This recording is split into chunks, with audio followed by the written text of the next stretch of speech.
What's going on? Welcome back to the channel. So today we're going to talk to you about NIO. I want to go over some of the data points, what moved it today, and go over everything else you need to know. But first, make sure to hit that thumbs up. And with that, let's get right to it.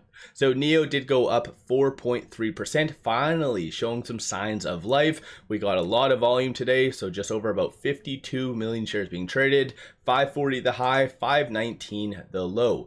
And so when it came down to today, the market was kind of crapping itself. So the fact that NIO is actually green is deserving of a round of applause. So Dow is down 1.6, NASDAQ 1.1, S&P down 1%. And normally in the past, when this type of market sell-off occurs, NIO gets slaughtered a lot more than the market. So today, big things, but if we kind of look at a lot of the flow, we did get a lot of algorithmic trading. And so for those of you that kind of tune into a lot of my NIO videos, you'd know that AI loves a couple of different things from NIO, and one of which is new launches and milestones, and we kind of got one of them. So pretty good stuff. I'll kind of go over that in a second. There really wasn't that much in official news from NIO. I still do anticipate sometime this week for NIO to put out the date of their upcoming earnings. And so that could cause a little bit of FOMO and hopefully push NIO a little bit higher. But today we did get this right here. So NIO has set new daily swap records for 5 consecutive days, averaging one vehicle every 0.5 seconds. And even aside from that, over the last 1 week, just over about 1 million battery swaps. So definitely pretty good stuff. Shows a good amount of demand, NIO vehicles being very much heavily used, and the infrastructure for NIO is on point as well.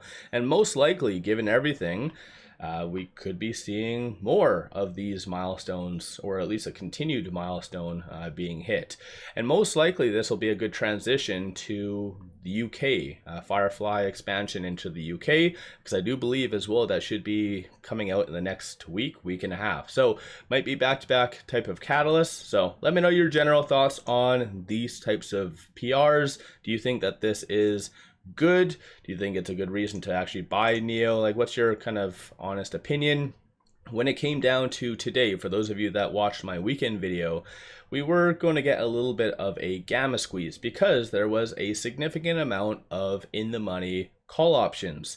And so ultimately, if we pop over to the dark pool, we did see a fair amount of transactions, most of which I would assume are linked to market makers. So market makers had to cover a lot, and these were all the very large transactions that did occur on the dark pool.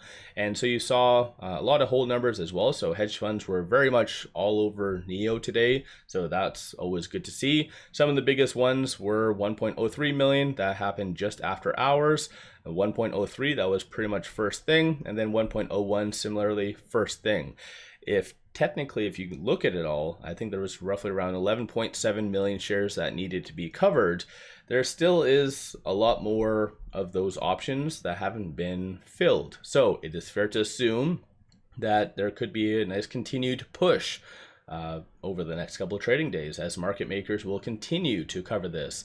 Aside from that, these are some of the transactions that did occur on the secondary market, so some of the smaller institutions.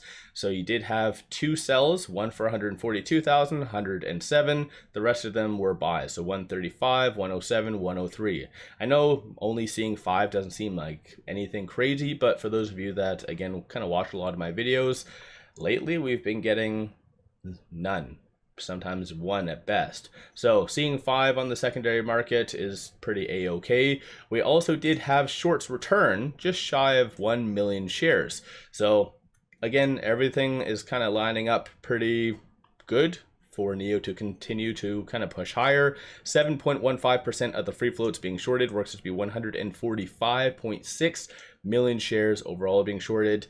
Some institutions clearly have been buying as well and lending out their stock, because you can kind of see shares on loan have been just going up and up. So again, still a little bit more of a naked shorting type of scenario because there's more shares being shorted than on loan, but still DTC being at 3.36 days does signal that shorts are overextended. So today we had shorts returning, a little bit of a gamma squeeze, so market makers covering a fraction of what needs to be done. So again, going back over here, if we kind of assume a lot of these ones, the largest ones from today, were linked to last week's call options, still probably needing another about 10 million shares that need to be covered. So again, maybe that might make for a next positive couple of days from here.